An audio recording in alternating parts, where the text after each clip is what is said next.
Bueno, ahora sí, buenas tardes a todos. Comenzamos. Arranco mi participación en el ciclo de presentaciones y conferencias que vamos a dar en Analema. Voy a probar, revisar cómo está el sonido. Sí, bueno, ahí me marca que estoy hablando. Bueno, vuelvo a darle la bienvenida a los que estén, a los que se vayan sumando. Y bueno, la idea de este ciclo de conferencias es, más allá de presentar lo que hacemos en la escuela y quiénes estamos conformando la escuela de formación de coaches de Analema Coaching, es poder traerles y compartirles nuestras miradas de qué es lo que el coaching está haciendo hoy, por qué está siendo un fenómeno. Parece que se levanta una piedra y sale un coach. ¿Cuáles son las miradas generativas, aquellas que traen transformación a la vida de la gente que lo estudia, que lo practica, que lo elige como carrera profesional? Bien. Así que bueno, ahí me van dando me gustas, deditos, muy bien. La idea, bueno, de esta conferencia de hoy es que quede en el grupo y que la puedas ver y consultar cuando tengas ganas.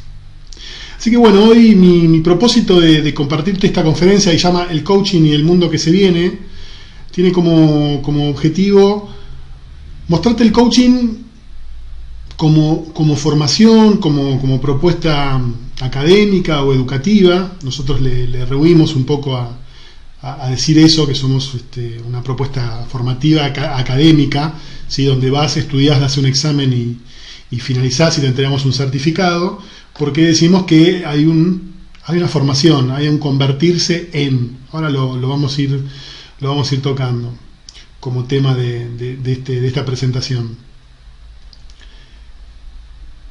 Es la invitación a que puedas ver el coaching como, aparte de una salida profesional, ¿sí? Una carrera profesional que puedas llevar a cabo luego de estudiar y formarte como coach, que puedas dar la posibilidad de las bondades y beneficios que el coaching te puede sumar a tu vida, y elegí un contexto muy particular para mostrártelo, que es el mundo que se viene, y que el latiguillo mío inclusive ya está entre nosotros, ¿sí? Esto ya no es una proyección. Ahora les voy a contar un poco, les voy a compartir un documento que fue hecho en el 2014 y había como escalones a cumplir en el estudio y formación de las personas para estar preparados para el mundo que se viene, y había un rango que era 2015-2017, y del 2018 al 2020 está pasando lo que les voy a contar hoy.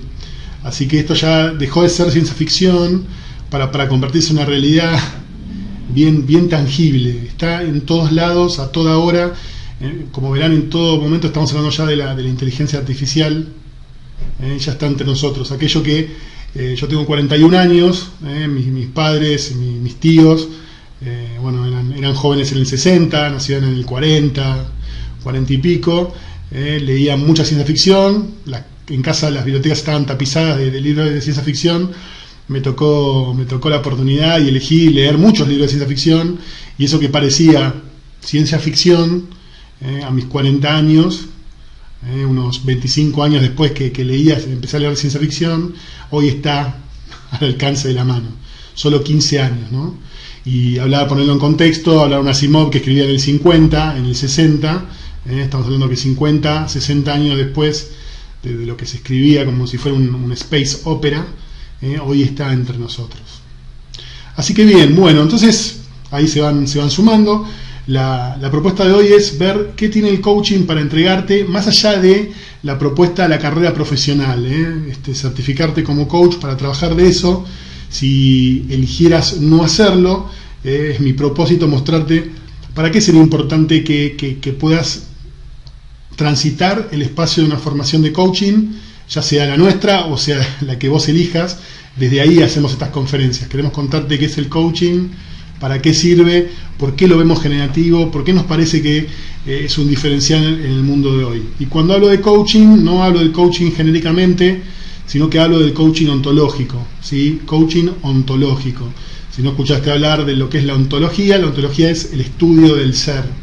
Este coaching ontológico tiene una propuesta filosófica y un marco teórico muy definido, muy particular, y justamente es de este coaching del que te quiero hablar. No puedo hablar de otros coaching porque no los estudié, sí me formé en este, y creo que lo que tiene para entregarle al mundo que se viene es importantísimo.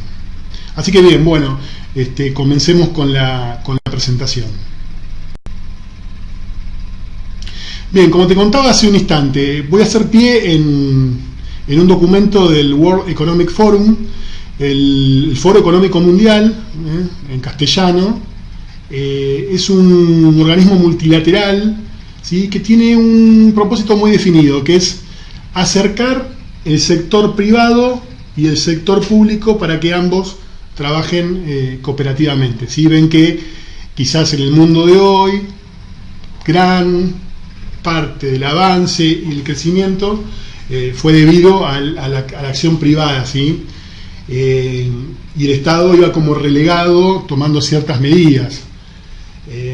Ya nos vamos a meter en esto, pero los invito a ver que venimos formándonos en sistemas educativos que nos preparaban para el trabajo, ¿sí? Entonces la empresa, lo privado, tiene la expectativa de que el Estado forme a los ciudadanos para poder ser incorporado en las empresas, ¿sí? Hasta hoy funcionó maravillosamente, pero en el mundo que se está viniendo eso ya deja de ser tan así, y es necesario que estas dos partes tan importantes, stakeholders, partes interesadas, se puedan poner en contacto. Entonces esa es la misión del Foro Económico Mundial. Nuclea a CIOs de compañías, o sea, los directivos generales, los gerentes generales, quienes manejan las compañías. Nuclean ministros de economía, ministros de trabajo, ministros de educación, diputados. Traen a la mesa a todos los sectores. Inclusive es muy interesante ver cómo trabajan con grupos de jóvenes, trayendo sus inquietudes a la mesa para poder elaborar este tipo de documentos. El documento que hoy con el que vamos a trabajar es The Future of Job, el futuro de los trabajos, donde ellos hacen un análisis de cómo se está empleando a la gente, qué habilidades son necesarias, ¿sí?, y qué estrategias habría que empezar a tomar, tanto la parte privada como la parte del Estado, para encarar lo que se está llamando la cuarta revolución industrial, ¿sí?, que ya no está tanto en la energía, no está tanto en la producción de bienes, sino estamos trabajando ya con cuestiones que son intangibles, ¿no?, como la Internet de las cosas, el marketing digital, etcétera, ¿sí? Estamos en un momento donde todo está por cambiar, ¿sí? A veces soy argentino, quizás muchos de los que me estén escuchando hoy también lo sean, quizás sentimos que estamos un poco relegados, pero esto ya está sucediendo fuertemente en todo el mundo, y no vamos a dejar de estar, y ahora les voy a mostrar cuáles son los indicadores y las estadísticas que muestran esto. Bien, ¿qué es lo que está llegando? Como les decía, este documento fue elaborado hacia el 2014. Bien, se planteó un periodo 2015-2017, donde iban a pasar un montón de cosas que pasaron, ¿sí? O sea, están estimando un futuro inmediato, un futuro bastante cercano, ¿sí? Y hoy estamos hablando de que en el 2018-2020 está sucediendo un gran avance en lo que tiene que ver con la robótica y la inteligencia artificial. La robótica, ¿para qué dirás? Bueno, si trabajas en fábricas, todo lo que es trabajos de repetición pueden ser simplemente hoy en día robotizados. Bien, y todo lo que los humanos venían haciendo desde ahí puede ser reemplazado por una máquina o un robot. Bien, y te invito a esto, te invito a escuchar cuando te traen lo que es la inteligencia artificial, IA, ¿sí?, o AI en inglés, Artificial Intelligence, y vas a escuchar que Google está probando su inteligencia artificial para tal cosa. Inclusive hay unos artículos muy divertidos donde dicen lo que la inteligencia artificial va a ir haciendo en breve, ¿no? Es como que la inteligencia artificial está chiquita y está aprendiendo, cuestión que la diferencia de una computadora normal. Esa inteligencia artificial está aprendiendo, está tomando datos del mundo y está creciendo en su poder de inteligencia, ¿no? Entonces, por ejemplo, tiene, creo que para el año que viene o el próximo, tiene, bueno, ya escribir una tesis de secundario, ¿sí? del college de Estados Unidos, tiene por meta meter un tema, componer un tema musical y rankearlo entre los 40 principales en Estados Unidos, y así va haciendo cosas. Hoy ya está entre nosotros, y en cuanto a esto, los humanos, como quedamos relegados quizás por la fuerza o por la posibilidad de estar trabajando todo el día, necesitamos descansar. En el caso de la inteligencia artificial, puede hacer calculaciones y estimaciones mucho mejor que nosotros, con lo cual muchas tareas que son repetitivas y que tienen que ver con pensar, ¿sí? Una línea de pensamiento abstracto, de calcular, de hacer deducciones lógicas, etcétera, le es mucho más sencillo a una máquina, a una inteligencia artificial que hacerlo, que a nosotros. Bien, entonces, ¿qué creen que va a suceder con esto? Mucho de la ciencia ficción que les contaba, el hombre en cierta manera va a quedar relegado por costos, por necesidad de descanso, en tareas que pueden ser tomadas por las máquinas. Bien, creo que con esto les doy un poco un panorama semiapocalíptico, ¿sí? Que yo creo que podemos llegar a una interpretación mucho más generadora. Me gustaría mostrarle algunas estadísticas de cómo va a ser esto de la pérdida y de la ganancia de empleos. Bien, les pido disculpas, ¿sí? Tomé los gráficos directamente del trabajo del futuro de los trabajos, ¿sí? Vamos a observar la siguiente: movilidad en la empleabilidad, ¿sí? Empleabilidad quiere decir cómo se van a tomar o dejar de tomar puestos de trabajo. ¿Qué actividades van a declinar y en qué porcentaje? ¿Sí? Lo primero que vas a ver ahí son círculos. La densidad o el diámetro del círculo te da una idea de cuán cuantioso va a ser la pérdida. En el caso del declinar, de la bajada, de la disminución, tiene índice negativo.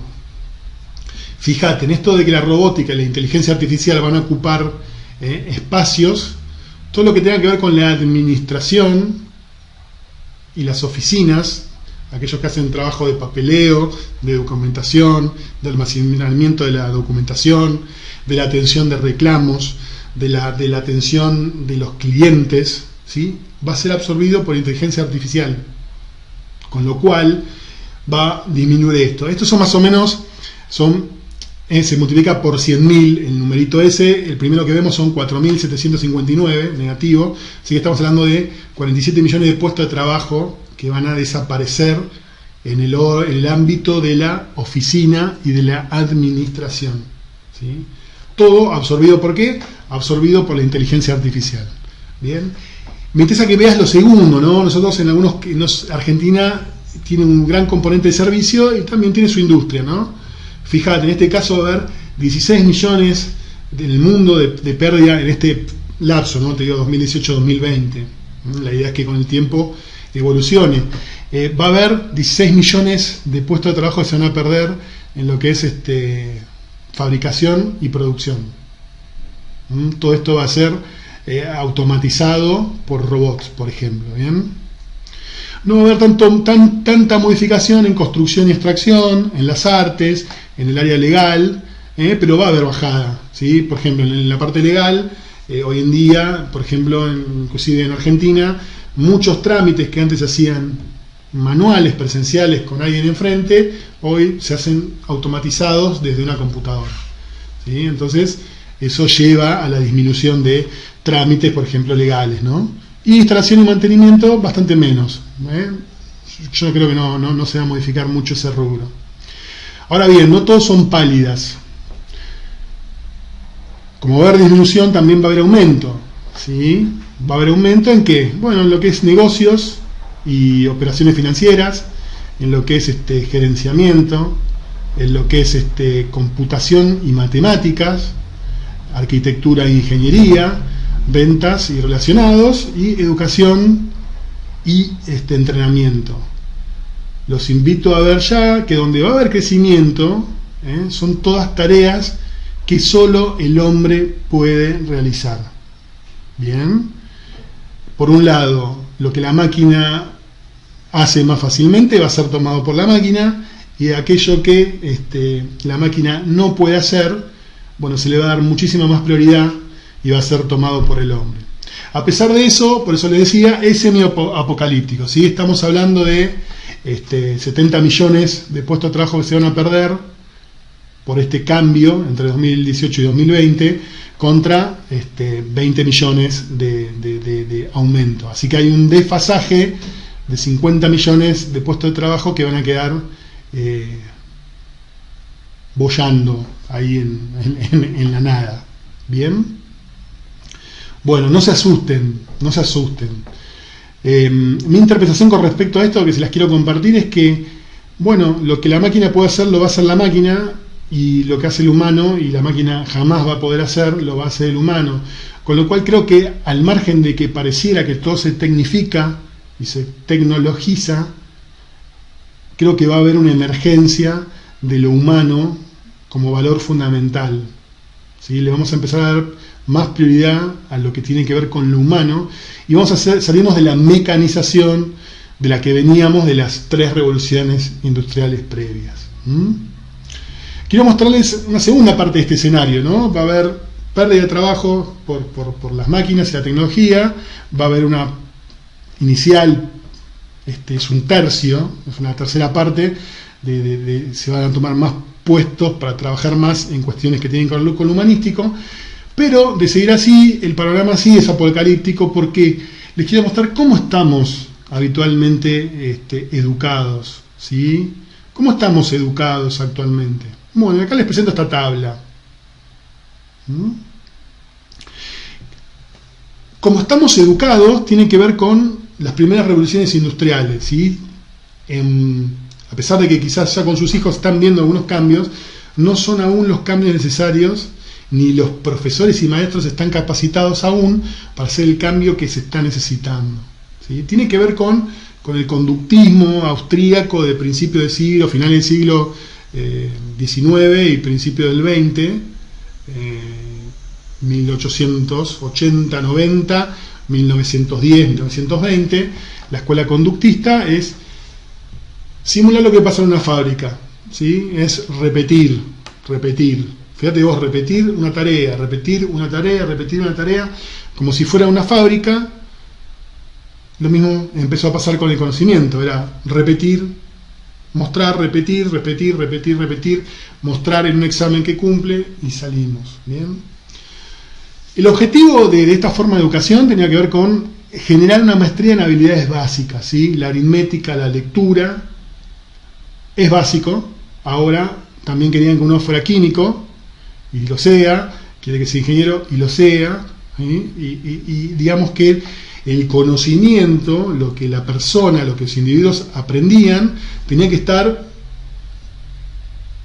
circunscrito, ¿sí? No se podía mover mucho más. Fue o está terminando de ser una época donde hay una excesiva profundización del conocimiento, a tal punto que aquel que, por experiencia propia, yo investigué 3 años en la UBA, aquellos que se doctoraban se hacían muy conocedores de un tema muy chiquito y empezaban a desconocer lo que hacían los que estaban alrededor, ¿sí? Esa era una gran paradoja que yo veía como estudiante, como profesional que hacía investigación, la profundización excesiva en un tema y una cierta incompetencia en los otros temas, ¿no? Perdíamos competencia en saber quizás a veces cosas habituales que se dicen de, conocimiento general, ¿no? Quizás un doctor a nivel de conocimiento general no sabe mucho, sí sabe mucho de su tema en particular. Para ir mostrando un poco cómo son las relaciones que se instauraban, ¿no? El educador era el experto, ¿sí? ¿Por qué? Fíjate, porque tiene un título, porque hace mucho tiempo que tiene el cargo, porque hace mucho tiempo que da clases, ¿sí? Tener el título, hace mucho que dar clases, significaba que vos eras bueno y por tanto sabías, ¿sí? Lo que te vamos a mostrar en un rato es que quizás son cuestiones que no demuestran mucho, ¿sí? Tienen que ver más con un concepto de verdad y poder muy distinto a lo que les queremos mostrar hoy. Les comentaba, ¿no? En esto del modelo conductista austríaco, la experiencia de quien aprende es un modelo fábrica, ¿no? Un maestro atiende 30, 40 chicos, tienen que estar sentados, tienen que formarse, tienen que salvar la bandera, tienen que salir en cierto horario, volver en cierto horario, es pasivo, es estructurado, es dirigido, es en masa.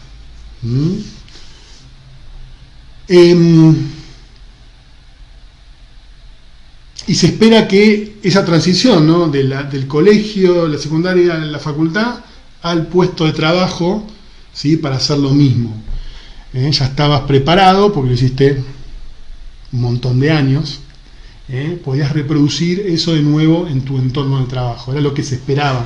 Eso le era útil a la parte privada. Hoy parece que está dejando de serlo.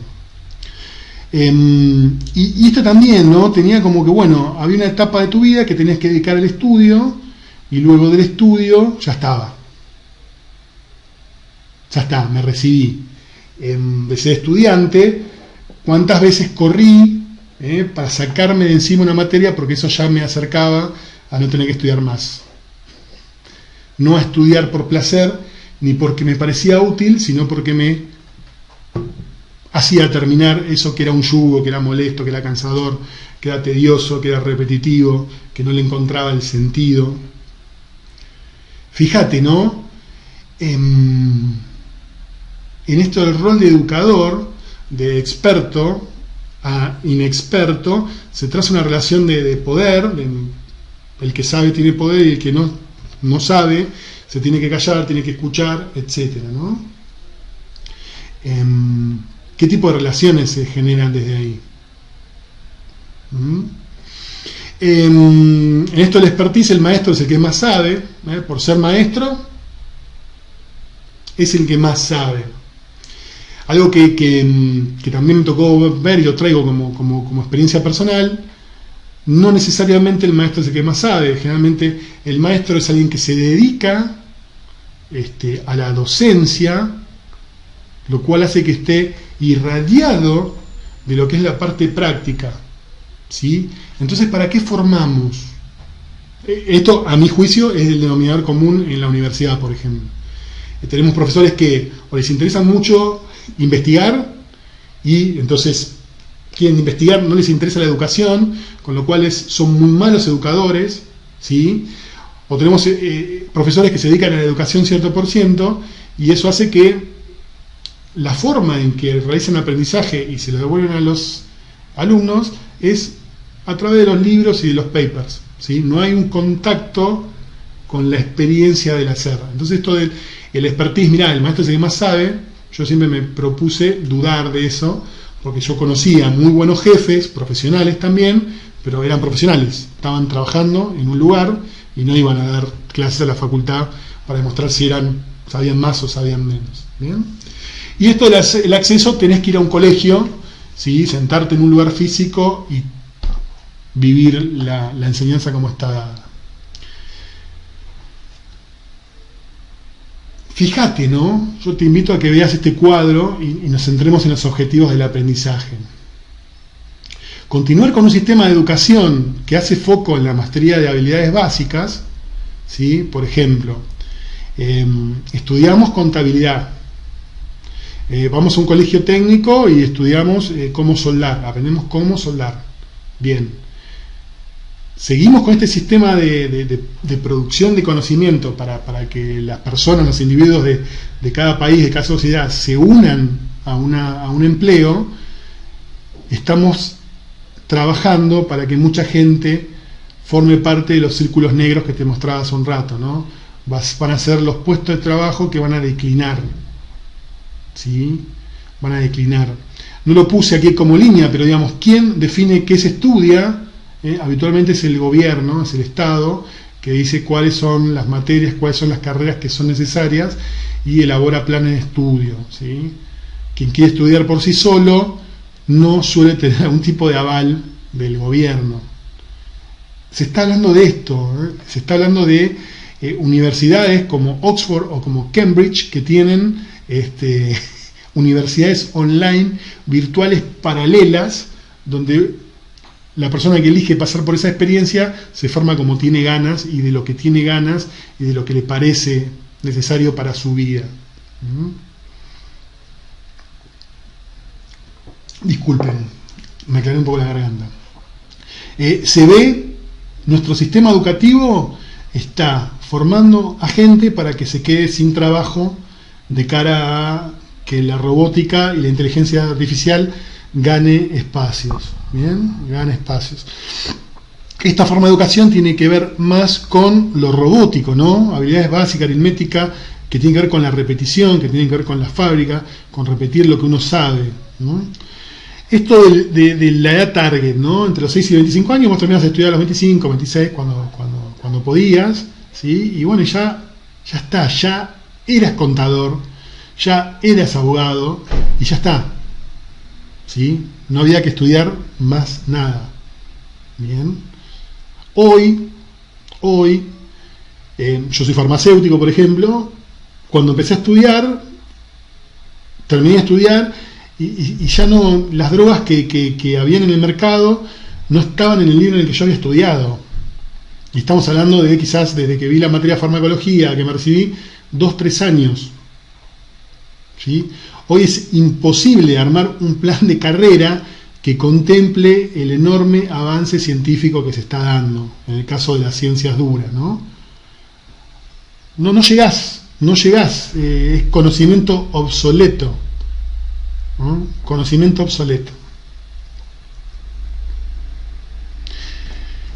¿Qué sucedería si sigue esto así?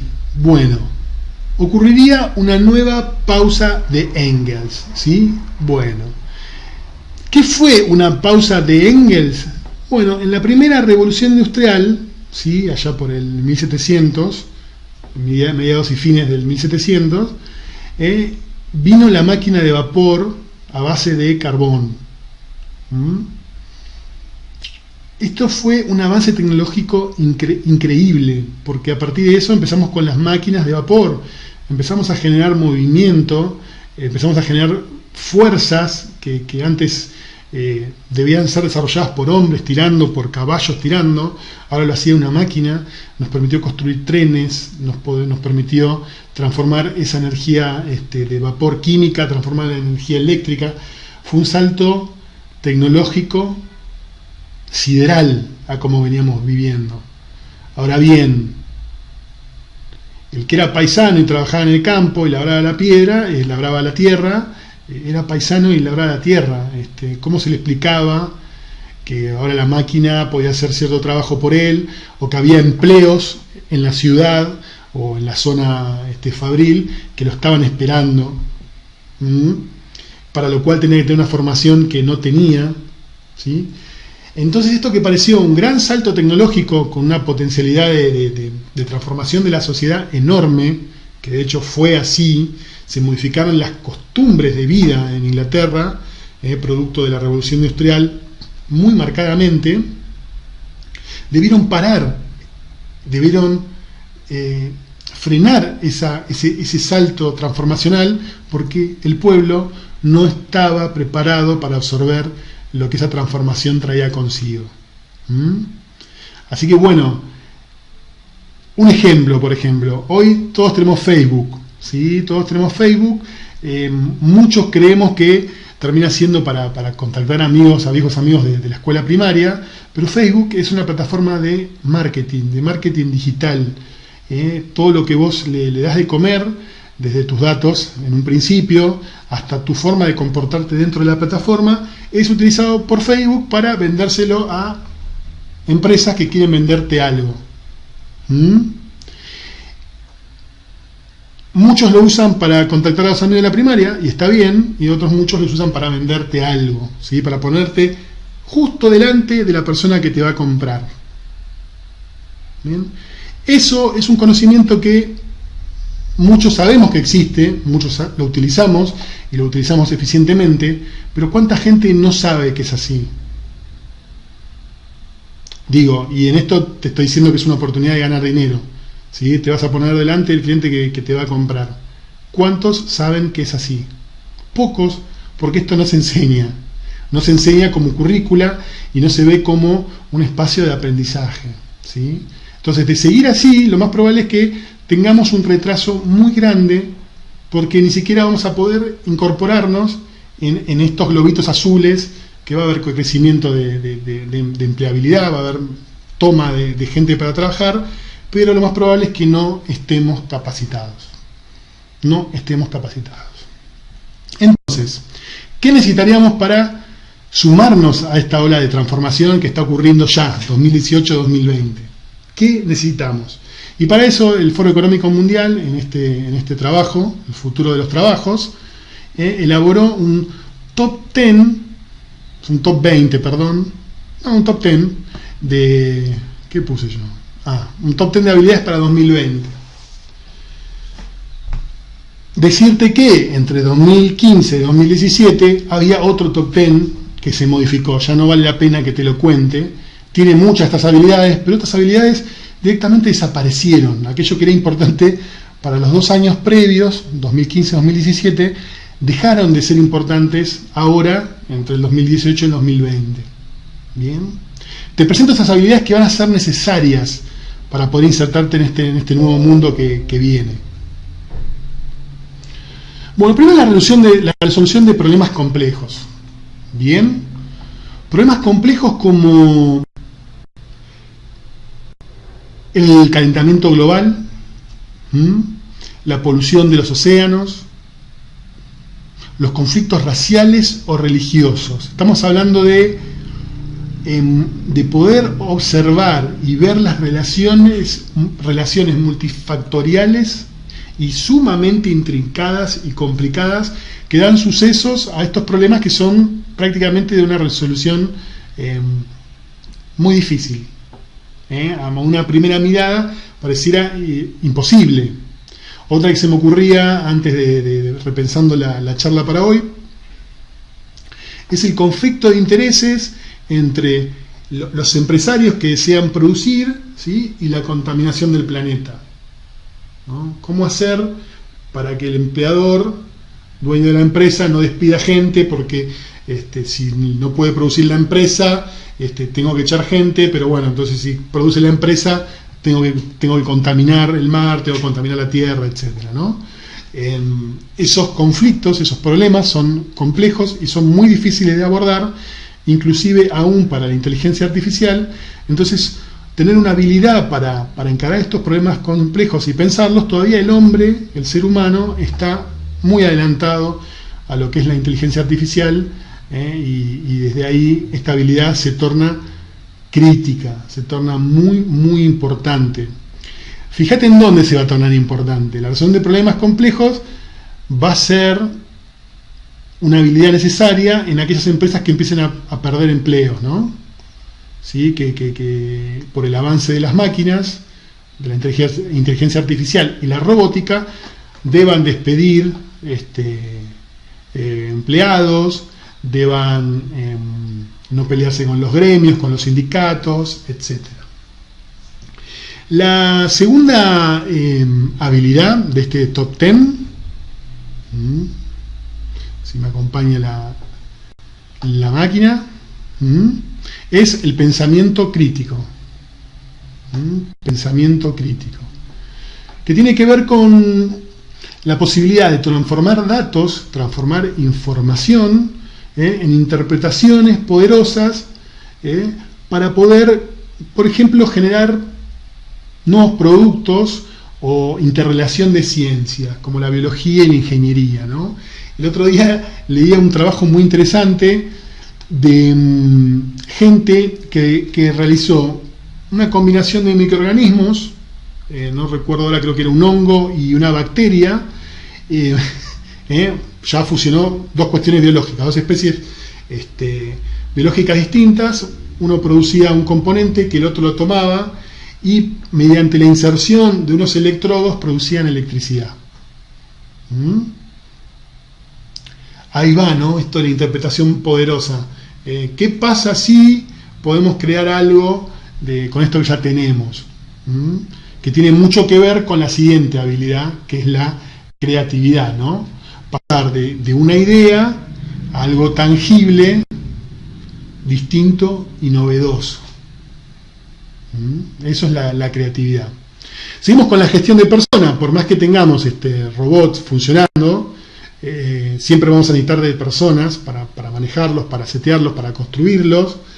Por más que tengamos inteligencia artificial atendiendo las autoconsultas, siempre va a haber, la gente va a ser manejada por otra gente, en cierta manera.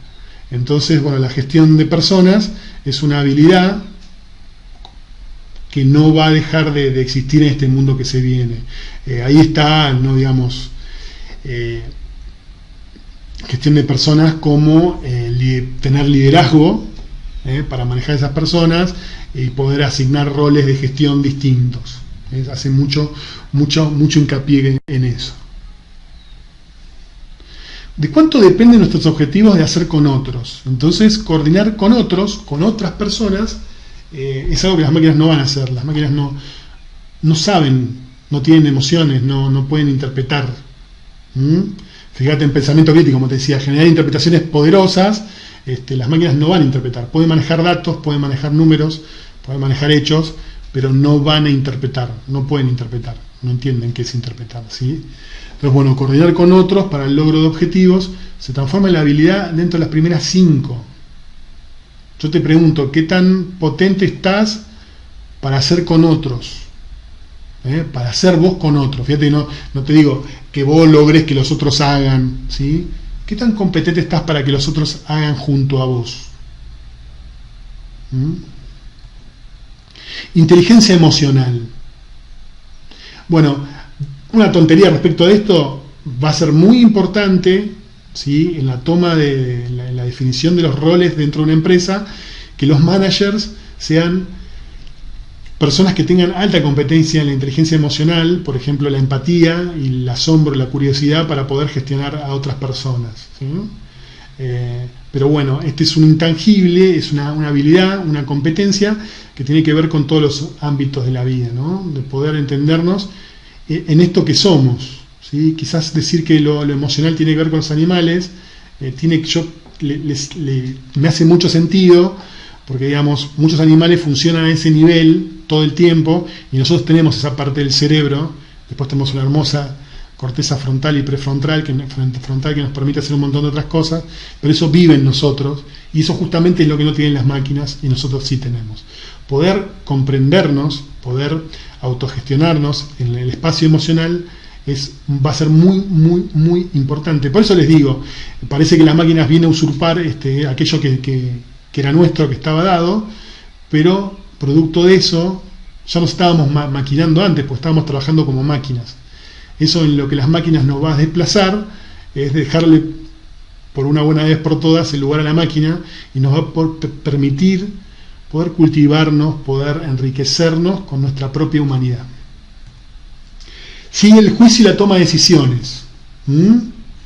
Esto quiere decir también, muy parecido al pensamiento crítico, a mí me cuesta distinguirlo, tiene que ver con justamente ver datos, ver información, ver hechos que suceden en la realidad, en la experiencia, y a partir de eso generar interpretaciones poderosas para intervenir y para poder tomar decisiones que nos lleven siempre a buen puerto, ¿no? Jamás lo va a hacer la máquina. Orientación de servicio. Va a ser muy importante en las empresas que dan servicio que las personas que pasen a formar parte dentro de estas organizaciones que puedan comprender qué es lo que el cliente necesita y que puedan dárselo. Y para eso, desde el coaching, decimos, hay que tener una gran capacidad de escucha. de poder encontrar cuál es la inquietud o deseo de la persona que se acerca a la empresa. Fíjate, las máquinas no escuchan, ¿sí? Oyen, ¿sí? Tiene un sentido que pueden reproducir palabras, pero no pueden interpretar aquello que las palabras están diciendo en ese momento. Negociación, ¿sí? Bueno, cuando coordinaste con otro y la cosa no salió, poder ir a negociar. Esto es un cliché en esquemas de win-win, ¿sí? Que los dos ganen. Es una competencia que se va a seguir necesitando, y de nuevo te muestro que va a ser muy importante en aquellas empresas que sean las empresas que van a perder empleados. Va a ser muy importante poder negociar al interior de las empresas, negociar con los sindicatos, negociar con los ministerios, el tema de desprenderse de gente que ya no va a servir a los fines para los cuales la empresa los necesitaba anteriormente. Y por último, flexibilidad cognitiva. Flexibilidad cognitiva es poco, quizás no alude a mucho cuando te lo digo, pero tiene que ver con una capacidad que nosotros los coaches trabajamos, que tiene que ver con el aprender a aprender, ¿sí? Quiere decir con tener una disposición emocional y actitudinal tal que el cambio no te afecte y que te permita aprender de lo que sucede para tomar nuevas decisiones y seguir adelante, ¿sí? Poder repensar estrategias, repensar opiniones, interpretaciones para intervenir más potentemente en este cambio que está ocurriendo, ¿sí? De nuevo, las empresas que van a sufrir despidos, va a ser una habilidad muy importante, y en cualquier aspecto conjuntamente con la creación va a ser súper importante. Bueno, bien, ahora tengo una pregunta. ¿Dónde aprendiste estas habilidades? ¿Dónde aprendiste estas 10 habilidades que ya están siendo importantes según el Foro Económico Internacional Mundial? ¿Dónde las aprendiste? ¿Te las enseñaron en la primaria? ¿Te las enseñaron en jardín de infantes? ¿Lo viste en la secundaria? ¿En el terciario? ¿En la facultad? ¿O en algún posgrado? Fíjate, son habilidades que están completamente por afuera del sistema, ¿sí? A mí, por ejemplo, me parece, bueno, negociación es un posgrado que anda dando vueltas, que lo podés ver, ¿sí? Pero ¿dónde estudias creatividad? ¿Dónde estudias inteligencia emocional? ¿Dónde estudias pensamiento crítico, juicio y toma de decisiones? ¿Dónde estudias flexibilidad cognitiva? Lo primero que te quiero mostrar que va más allá de las habilidades, ¿no? No es algo que se estudia para decir que lo sabés y que tenés un certificado, no es algo que se estudia para dar una prueba y que te pongan un 10, ¿sí? Son cosas que las vas a hacer vos, vos vas a hacer esas habilidades. Tenía pensado decirte, ¿no? Muchas veces nos pasa en los momentos más álgidos del año en Analema, estamos haciendo 3-4 talleres por semana, y nos gusta al comenzar los talleres preguntarle a la gente ¿para qué vienen? ¿Para qué viniste? Y en un porcentaje muy grande nos dicen para incorporar herramientas. Incorporar herramientas. ¿Cuánto tiene que ver con el modelo educativo anterior, ¿no? Pensemos una herramienta, a ver. Pensemos una herramienta imaginaria como una varita mágica, ¿sí? Quien sea bueno, lo más probable es que use la varita mágica para hacer el bien.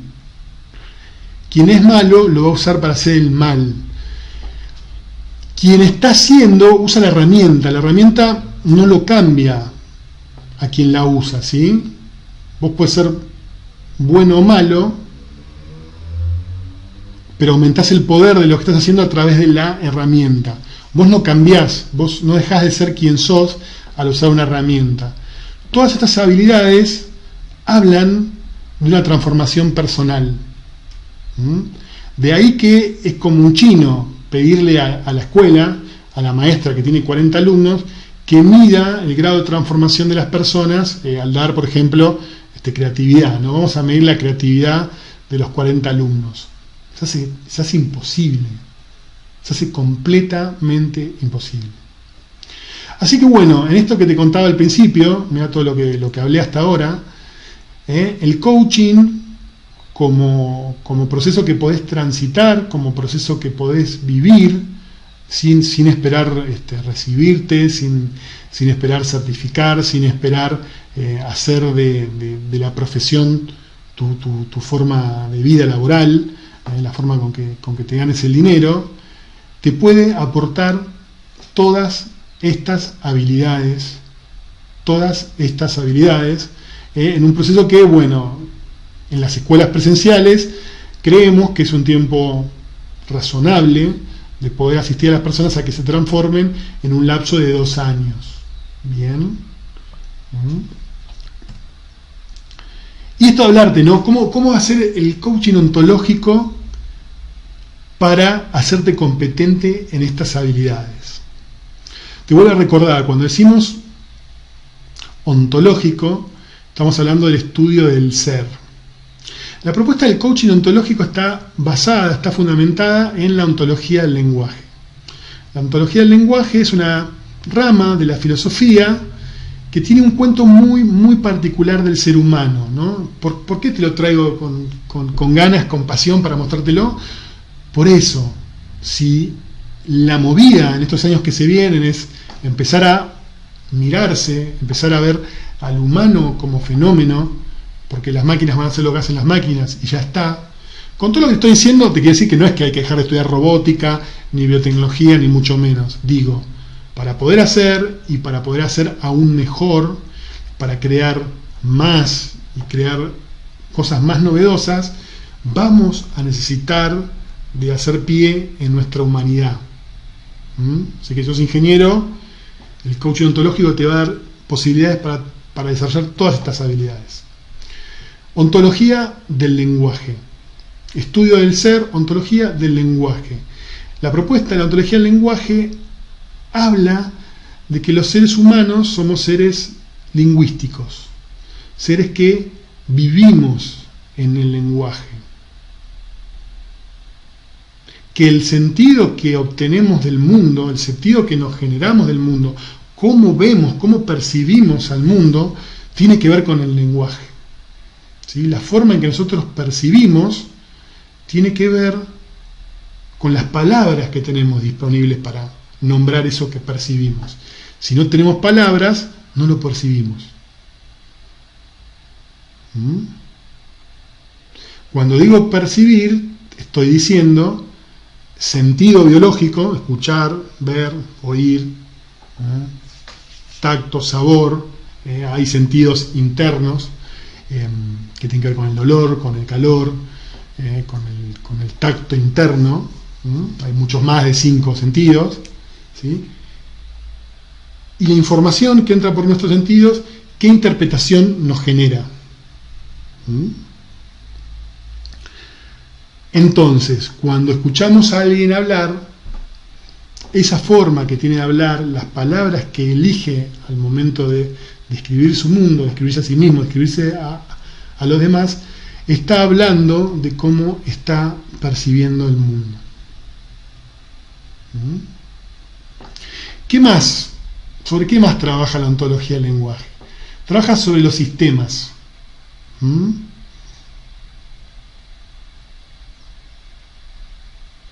Fíjate que ahí te pongo unos chicos, unas personas como interrelacionadas, ¿no?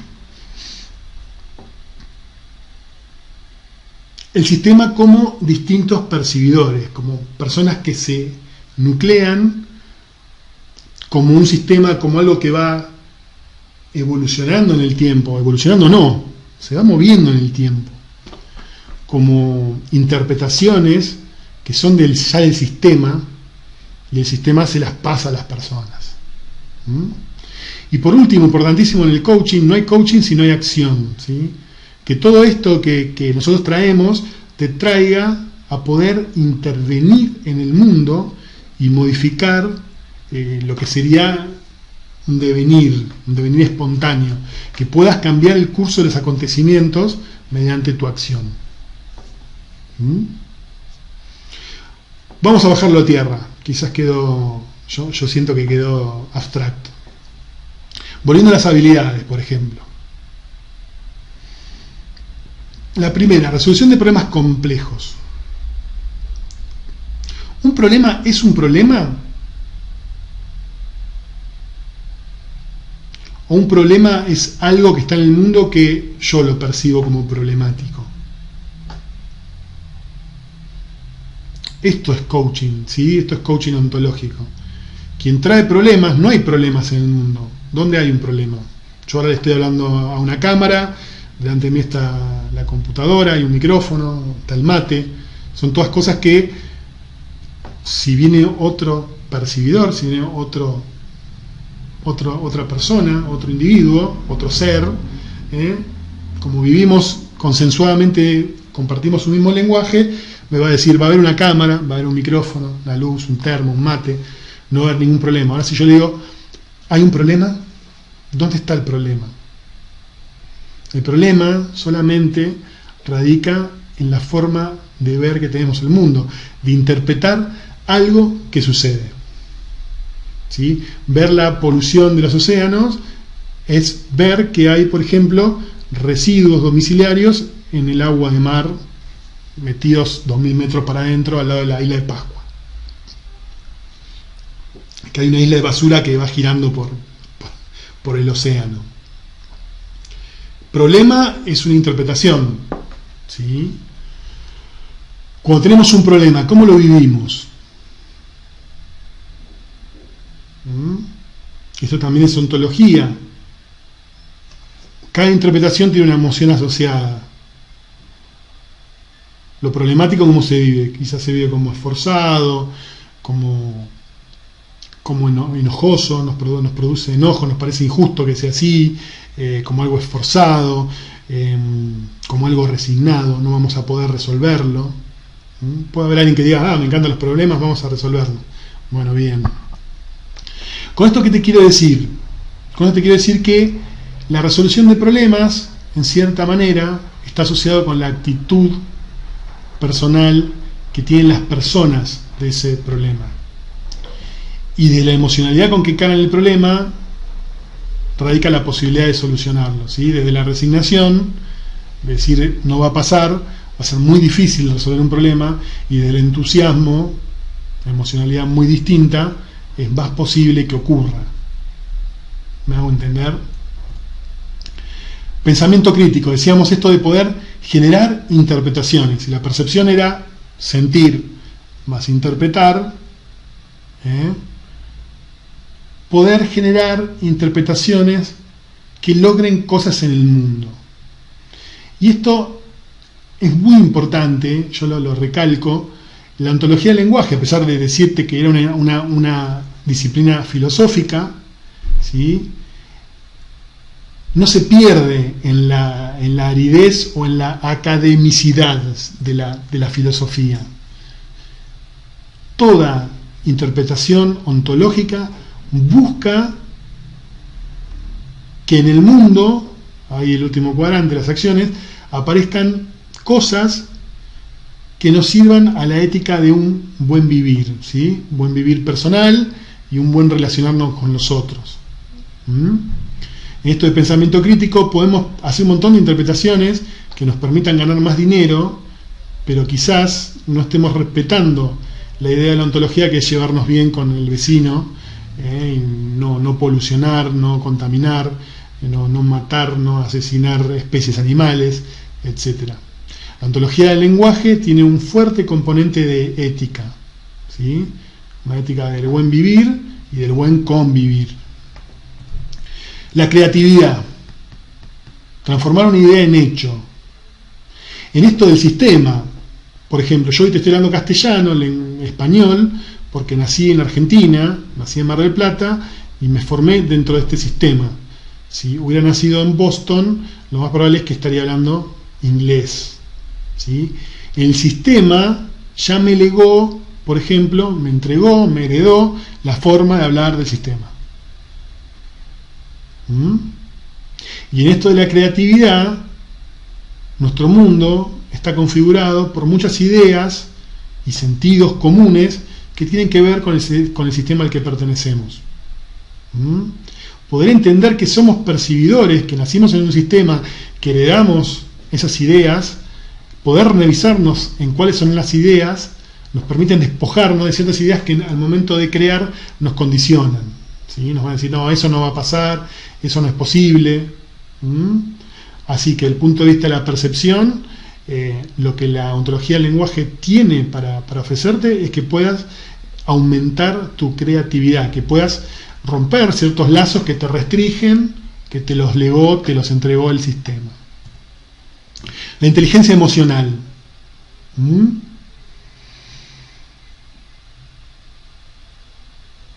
¿Cómo estás interpretando esto te decía, ¿no? ¿Cómo estás interpretando los hechos del mundo y qué emociones te están provocando? Cuando aparece la tristeza, ¿qué emoción, dónde lo sentís? ¿En qué parte del cuerpo lo sentís? ¿Cuál sería un pensamiento que estaría detrás de la tristeza? ¿Qué haces con esa tristeza? ¿Te tapás la cara para que otros no te vean? ¿Te la guardás? ¿Te quedás 4 o 5 años en tristeza? ¿O te das cuenta de que perdiste algo que es importante y porque era importante para vos lo podés celebrar, hacer un duelo? O si aún no lo perdiste, ir a buscarlo porque todavía está. Eso es inteligencia emocional y tiene que ver con cómo estás interpretando un fenómeno, un hecho, una cuestión que está en el mundo, algo que está en el mundo, que vos podrías ver de una manera distinta. Juicio y toma de decisiones, vital. Si algo hace el coaching ontológico y la ontología del lenguaje es aprender y tomar conciencia de lo que es el enjuiciar. Enjuiciamos porque somos humanos. Esa es una mirada de la ontología, ¿no? El ser humano enjuicia. El ser humano occidental, si querés. El sábado estuvimos en una muestra, la muestra de aprendices de primer año, la segunda muestra, el cierre del año, y alguien trajo, no, bueno, los yogis tibetanos, los budistas zen de Japón, suspenden el pensamiento y no enjuician nada. Bien, ok, está muy bien. Pero a los occidentales nos sucede casi como respirar, ¿no? Y porque nos ocurre casi como respirar, no tomamos conciencia de cómo es el proceso de enjuiciamiento. Entonces la ontología del lenguaje te entrega una metodología para que puedas fundar tus juicios, y cada juicio, cada interpretación te lleva a hacer ciertas cosas y ciertas cosas no. Bien. Entonces fíjate, un buen juicio fundado te puede llevar a tomar decisiones acertadas. Y eso, el coaching ontológico, pasar por una formación de coaching ontológico te lo entrega, lo puedes aprender y lo puedes llevar a tu vida, al ámbito que vos quieras. Y por último, la flexibilidad cognitiva, decíamos, que el cambio no nos desestabilice, ¿sí? Y poder seguir pensando más allá de los cambios, las fluctuaciones, las movidas, y un poquito relacionado con el juicio, ¿no? Poder seguir aprendiendo eso que pasó, enjuiciando y tomando decisiones acertadas. Así que fíjate, ya con solamente la parte de percepción, todo lo que el coaching ontológico tiene para entregarte en cuanto a estas habilidades, a este top 10 de habilidades que son necesarias para el mundo que se viene. Y bueno, cuando hablamos del sistema, hablamos del otro, ¿no? Hablamos de cómo estamos generando relaciones con aquellos con quienes nos rodean. Y ahí te traíamos como habilidad la gestión de las personas, ¿no? Cómo inspirar a otros al liderazgo, cómo inspirar a hacer eso que mejor pueden hacer, cómo hacer que la gente entregue porque quiere, porque le parece que está bien, ese plus que a veces hace la diferencia en las organizaciones, por ejemplo, cuando hablamos de liderazgo, ¿no? En la gestión de personas, bueno, hablamos de también la gestión de los roles, cómo poder asignar roles efectivamente dentro de los equipos para lograr los resultados que vos querés. El coaching ontológico en nuestra formación en segundo año trata exclusivamente de cómo hacer con otros, ¿sí? Y ahí aparece la coordinación con otros. ¿Qué cuestiones están involucradas al momento de querer hacer con otro y no lograrlo o sí lograrlo? El coaching ontológico tiene interpretaciones muy, muy potentes para hacer junto a otros. Muy, muy potentes. Bueno, quien sabe un poquito de inteligencia emocional sabe que hay una etapa de reconocimiento previa, personal, en esto donde sentís las tristezas, te decía recién, y hay una posibilidad de verlo en el otro.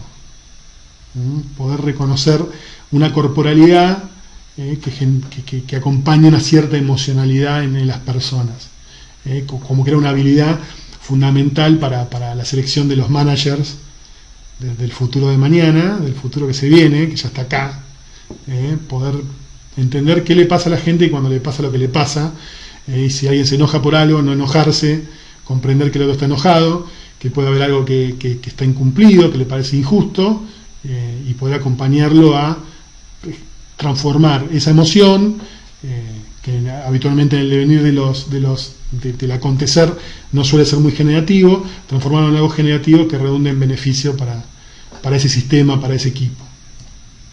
Hablamos de la orientación de servicio como la capacidad de la escucha, ¿no? Podemos escuchar a nosotros mismos y también podemos escuchar a quienes están afuera. Escucha para un coach es una distinción clave y básica. Y por último, la negociación. Poder resolver conflictos, conflictos de juicios o resolver conflictos materiales, en un esquema de comunicación profunda con el otro, de poder entender al otro y ganar los dos, ¿no? La idea ya no del win-win, sino de cooperar, que sea cooperativo, que yo ayude al otro mediante mi negociación a lograr lo que él quiere. Ayudar al otro a que logre lo que él quiere. No sé si tiene que ver con la negociación que tenías en mente. Así que esa es nuestra propuesta, ¿sí? Decirte que el coaching ontológico,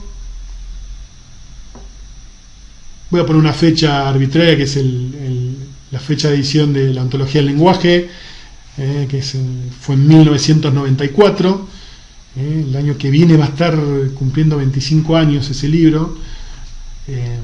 El coaching ontológico hace 25, 30 años que está entregando esto en sus escuelas de formación, trayendo líderes y personas que ya están haciendo esto que el Foro Económico Mundial nos está contando como novedad. Así que si decidís pasar por la formación y no elegís transformar la profesión en una carrera laboral, tenés disponible todo esto para tu vida laboral actual, y esto tiene multiplicidad de beneficios en tus relaciones más preciadas, con tu familia, con tu mujer, con tus hermanos, con tus padres, con los muchachos, el equipo de fútbol, con quien vos quieras.